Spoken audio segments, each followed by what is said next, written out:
लेली आहे निकाल वाचून ऐकून काय वाटतं? हे अगदी महाराष्ट्रातल्या जनतेला, महाराष्ट्रातल्याच नाही तर संपूर्ण भारताचं लक्ष या निकालाकडे होतं.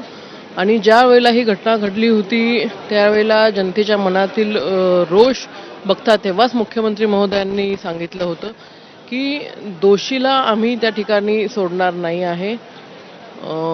जो दोषी आहे, जो आरोपी आहे, त्याला तेव्हाच अटक करण्यात आली होती.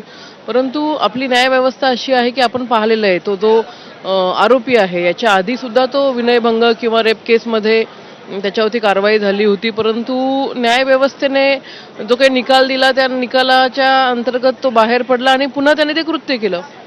तर तेव्हाच फडणवीस साहेबांनी सांगितलं होतं की मी हा जो दोषी आहे, हा जो आरोपी आहे, या आरोपीला त्या ठिकाणी कडक त्याच्यावरती कशा पद्धतीने कारवाई होईल अशा पद्धतीचं स्वतः लक्ष घालणार आहे. आणि मुख्यमंत्री महोदयांनी लक्ष घातलेलं आहे. आणि देवाभाऊंनी जो शब्द महाराष्ट्रातील जनतेला दिलेला, खास करून माता भगिनींना दिलेला, तो शब्द खऱ्या अर्थाने आज पाळला असं म्हणता येईल.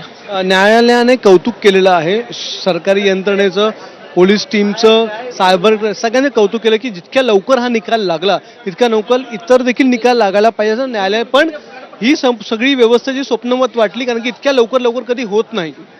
अगदी म्हणजे साहजिक आहे, जेव्हा एखाद्या घटनेचा निकाल एवढ्या तत्परतेने लागतो आणि जो खरा आरोपी आहे त्या आरोपीला अशा पद्धतीने सजा त्या ठिकाणी होते, त्यावेळेला बाकीचे जे गुन्हे आहेत अशाच प्रकारचे त्या सुद्धा पीडितांना, त्यांच्या नातेवाईकांना वाटतं की बाबा आपल्या बाबतीमध्ये सुद्धा अशाच पद्धतीने सरकारने भूमिका बजावली पाहिजे. देवाभाऊंचं सरकार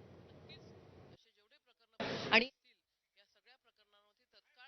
जी सरकारच्या तर्फे घेतली गेलेली होती, त्याच्यामुळे ह्याच्या पुढचा जो निर्णय येईल त्या निर्णयामध्ये देखील हीच या शिक्षेमध्ये काही बदल होणार नाही अशी आम्हाला खात्री